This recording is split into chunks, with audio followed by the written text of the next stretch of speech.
नमस्कार, मैं रवीश कुमार। 1 जुलाई को राहुल गांधी लोकसभा में अदानी और अंबानी का नाम ले रहे थे।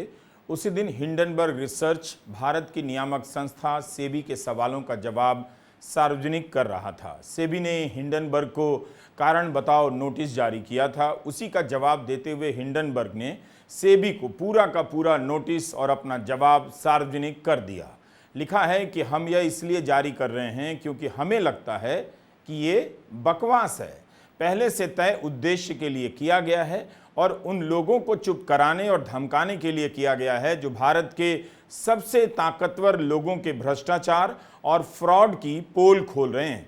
तृणमूल सांसद महुआ मोइत्रा ने ट्वीट किया है कि यह शर्मनाक है कि सेबी हिंडनबर्ग को कारण बताओ नोटिस भेज रही है जबकि अदानी समूह के खिलाफ एक्शन नहीं ले पा रही है।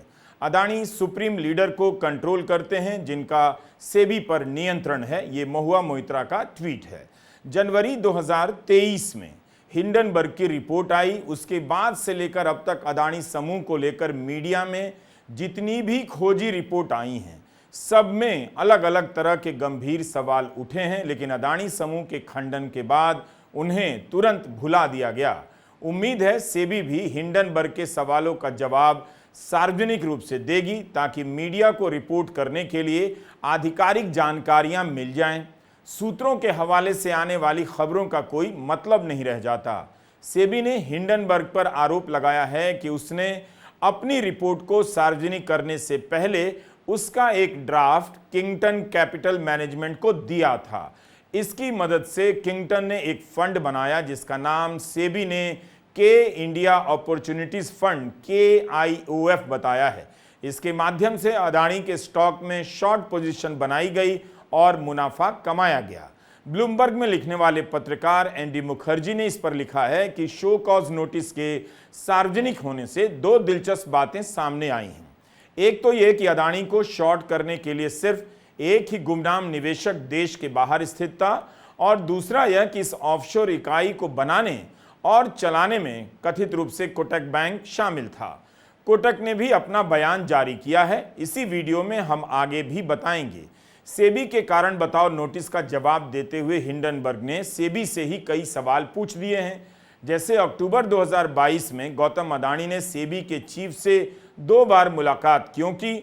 सेबी ने उदय कोटक या कोटक महिंद्रा का नाम क्यों नहीं लिया जिसके इस्तेमाल से हिंडनबर्ग के निवेशक ने अदानी स्टॉक को शॉर्ट किया? शॉर्ट करना शेयर बाजार में शेयर बेचने खरीदने की एक अलग प्रक्रिया है। हिंडनबर्ग को मिले नोटिस में कोटक के लिए सेबी सिर्फ KMIL और KIOF नाम का प्रयोग करती है।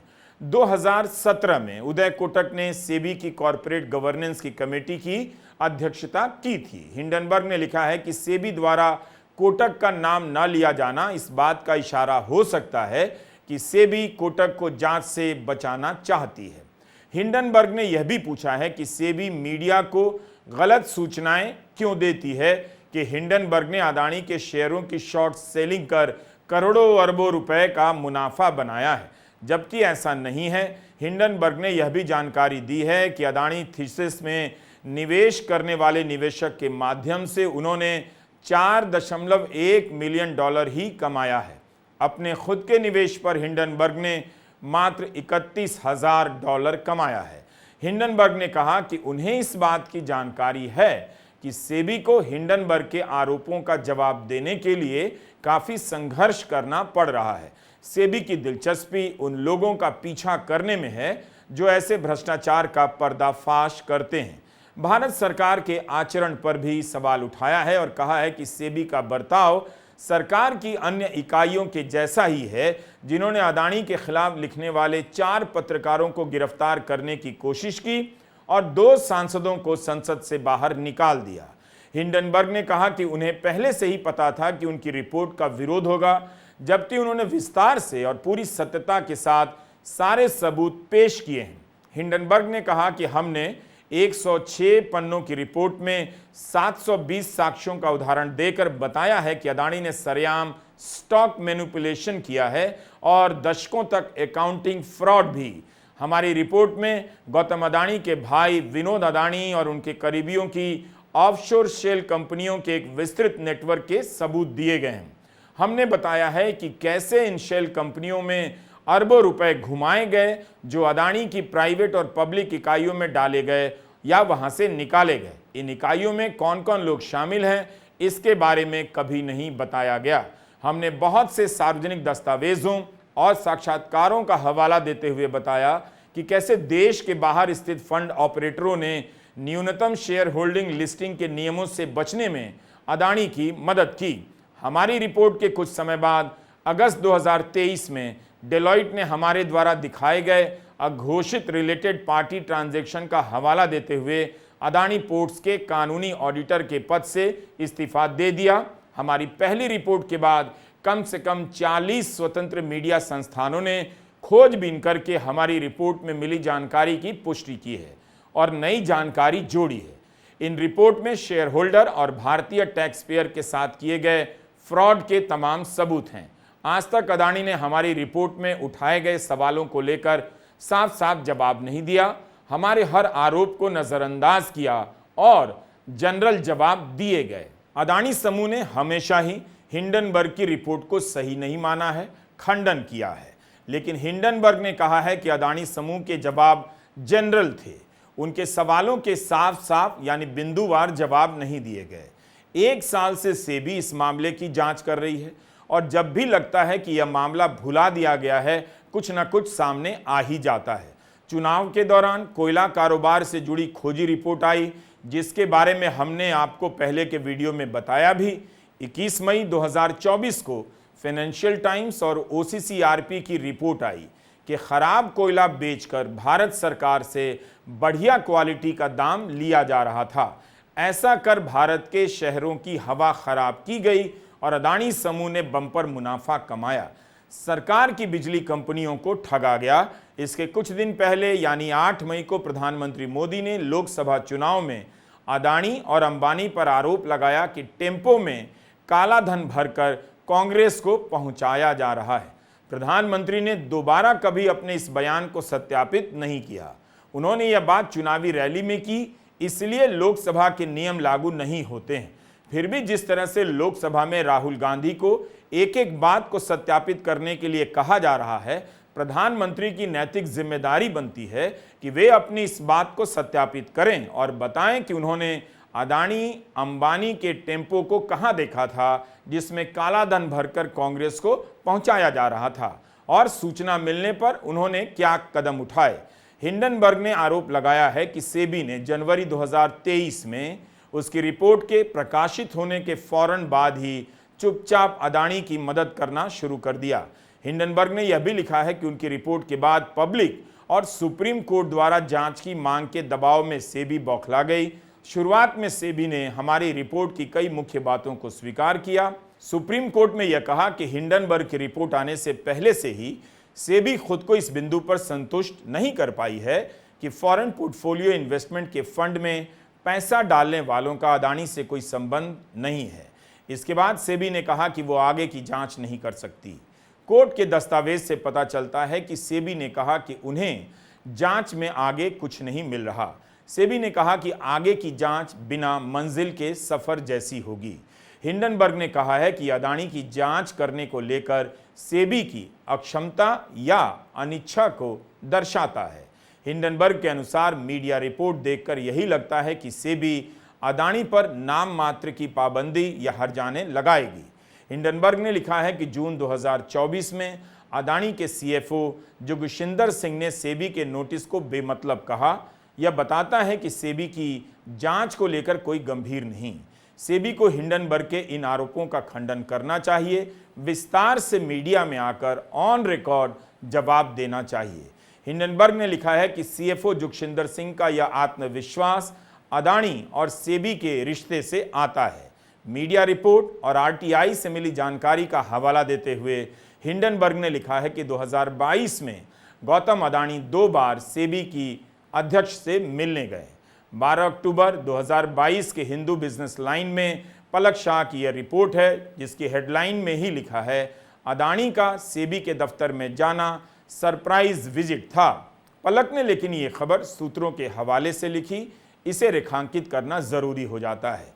लिखते हैं कि 4 हफ्ते के भीतर 2 बार अदानी सेबी की तत्कालीन चीफ माधवी बुच से मिलने गए। रिपोर्ट के अनुसार ऐसा करने वाले वे पहले हाई प्रोफाइल बिजनेसमैन थे।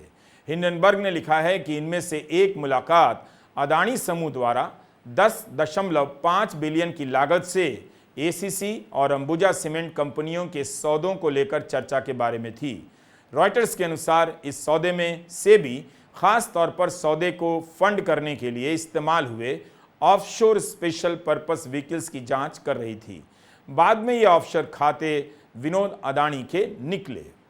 उल्टा हिंडनबर्ग अब यह कह रहा है कि सेबी कैसे काम करती है, यह जानने के लिए वह आरटीआई करने जा रही है, जिसमें हम सेबी के उन कर्मचारियों के नामों की जानकारी मांगेंगे जो अदानी मामले और हिंडनबर्ग मामले दोनों पर काम कर रहे थे। साथ ही उन सभी मुलाकातों और बातचीत की जानकारी मांगेंगे जो सेबी और अदानी समूह और उनके प्रतिनिधियों के बीच अभी तक हुई है। हम इंतजार करेंगे और ये देखेंगे कि सेबी अपनी जांच के बारे में बुनियादी पारदर्शिता रखते हुए जानकारी मुहैया करवाती है या नहीं। हिंडनबर्ग ने अपने जवाब में मीडिया रिपोर्ट के कई हाइपर लिंक दिए हैं, यानी जो भी जहां भी कुछ भी छपा है उसे समेटकर अपने जवाब में शामिल किया है। हिंडनबर्ग ने अपने ब्लॉग में बहुत सी खोजी रिपोर्ट के लिंक दिए हैं, आप फिर से पढ़ सकते हैं, जिन्हें दुनिया भर के पत्रकारों ने छापी हैं। सेबी ने अदानी समूह को भी कारण बताओ नोटिस जारी किया है।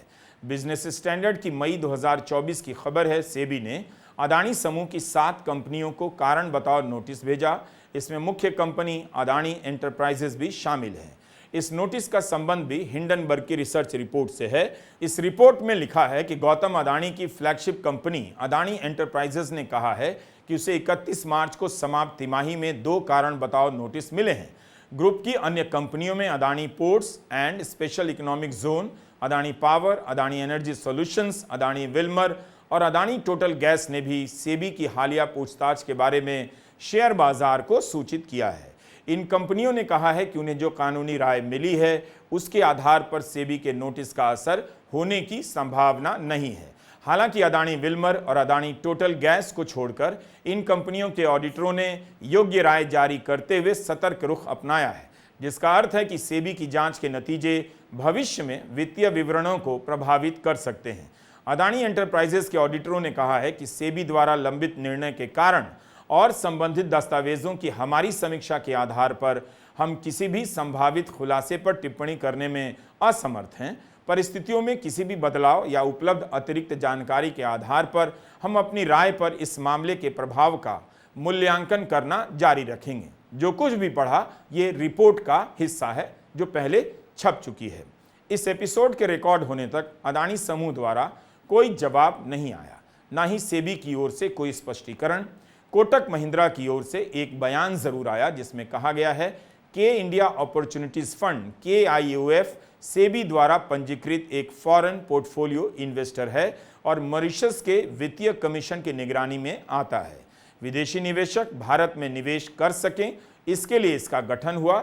यह फंड KYC के नियमों का पालन करता है और नियामक संस्थाओं के साथ सहयोग करता रहा है। Kotak Mahindra international limited KMIL और KIOF यह स्पष्ट कर देना चाहते हैं कि हिंडनबर्ग कभी भी हमारा क्लाइंट नहीं रहा और ना ही उसने कभी फंड में निवेश किया है। फंड को इस बात की जानकारी नहीं थी कि हिंडनबर्ग उसके किसी निवेशक का पार्टनर है। KMIL को फंड के निवेशक से इस बात की पुष्टि प्राप्त हुई है कि निवेश किसी और के नाम पर नहीं किया गया था, उसका खुद का ही था। हिंडनबर्ग ने सेबी पर अन्य आरोप लगाए हैं। लिखा है कि सेबी ने अपनी जिम्मेदारी से मुंह मोड़ा है, निवेशकों को बचाने की बजाय फ्रॉड करने वालों की रक्षा के लिए ज्यादा काम किया। इससे भारत की हर पब्लिक कंपनी को मैसेज जाता है कि अगर आप अपने स्टॉक ऊपर चढ़ाना चाहते हैं तो अपने भाई या किसी रिश्तेदार से कहिए कि विदेशी शेल कंपनियों का साम्राज्य खड़ा करके आपके स्टॉक मजबूत कर दे। ये बेहद गंभीर आरोप है। सेबी ने अभी तक ऐसी जांच नहीं की है कि हिंडनबर्ग के आरोपों को आसानी से खारिज किया जा सके। आज तक इस मामले में कोई ठोस रिपोर्ट नहीं आई। हिंडनबर्ग ने लिखा कि अदानी पर लिखने बोलने वाले पत्रकारों पर कार्रवाई की जाती है। कहा है कि कंपनियों को संदेश जा रहा है कि फ्रॉड से मिलने वाला मुनाफा सेबी की जरा सी डांट से कई गुना ज्यादा फायदेमंद है। हिंडनबर्ग ने यह भी कहा है कि उनकी जानकारी के अनुसार इस तरह का फ्रॉड करने वाली अदानी अकेली कंपनी नहीं है। निवेशकों के लिए संदेश है, आपको फ्रॉड से कोई खास बचाव नहीं। जिसके पास पैसा है उसके लिए भारत में कॉरपोरेट गवर्नेंस मिथ्या है। इस पूरे मामले पर पत्रकार सुगता घोष ने इकोनॉमिक टाइम्स में लिखा है कि अब यह कहानी अदानी से आगे जा चुकी है। अब यह हिंडनबर्ग और सेबी के बीच की लड़ाई बन गई है जो पब्लिक में सबके सामने हो रही है। शायद सेबी ने चाहा होगा कि यह मामला चुपचाप खत्म हो जाए, मगर पूरी कहानी फिर से हमारे बीच आ खड़ी हुई है। हिंडनबर्ग को इस बात का विश्वास है कि वो सेबी के अधिकार क्षेत्र से दूर है, इसलिए उसने वो किया जो भारत की कोई इकाई कभी नहीं करती। उसने सेबी के नोटिस को पब्लिक कर दिया। घोष लिखते हैं कि ना तो हिंडनबर्ग कभी सेबी के खिलाफ आरटीआई में कामयाब हो पाएगा और ना ही सेबी नोटिस के अलावा कुछ कर पाएगी। इसलिए जो हो रहा है उसमें प्रदर्शन ज़्यादा है, दिखावा ज़्यादा है। लेकिन इस सब के बीच अदानी समूह को अब किसी बात की फिक्र नहीं लगती। उसके स्टॉक फिर से ऊपर आ चुके हैं और उसकी कंपनियों में विदेशी निवेश बढ़ने लगा है। घोष ने इस बात को भी रेखांकित किया है कि सेबी को अब शक है कि कोटक समूह को हिंडनबर्ग रिपोर्ट की जानकारी पहले से थी, क्योंकि उसी की एक इकाई ने किंगटन के लिए शॉर्ट का काम किया। घोष लिखते हैं कि कोटक द्वारा किंगटन के लिए ट्रेडिंग करना नियमों का उल्लंघन हो सकता है, लेकिन यह सेबी को साबित करना होगा कि क्या कोटक को इस मामले की जानकारी थी। इस बीच न्यूज़ मिनट की खबर है कि तमिलनाडु सरकार ने अपने directorate of vigilance and anti corruption विभाग को अदानी समूह के खिलाफ जांच के आदेश दिए हैं। अदानी समूह पर आरोप है कि निम्न गुणवत्ता के कोयले को उच्च गुणवत्ता वाला बताकर तमिलनाडु की कंपनी को बेचा गया। राज्य के सतर्कता विभाग से कहा गया है कि 2 महीने के भीतर रिपोर्ट सौंपे।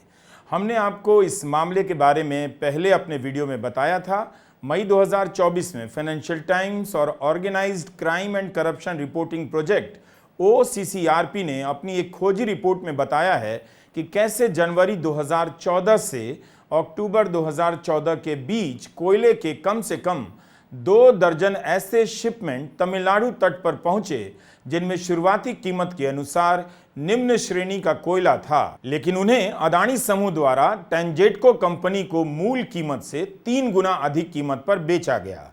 अब तमिलनाडु सरकार ने इसे लेकर जांच बिठा दी है। अदानी के खिलाफ आने वाली इन खबरों पर हिंदी में बहुत रूटीन रिपोर्टिंग होती है, इसलिए हमने तमाम खबरों का संकलन किया है। अदानी समूह पर जब भी कोई मीडिया रिपोर्ट आती है, लगता है कि कितने गंभीर सवाल उठ रहे हैं, लेकिन प्रतिक्रिया ऐसे आती है जैसे कुछ हुआ ही ना हो।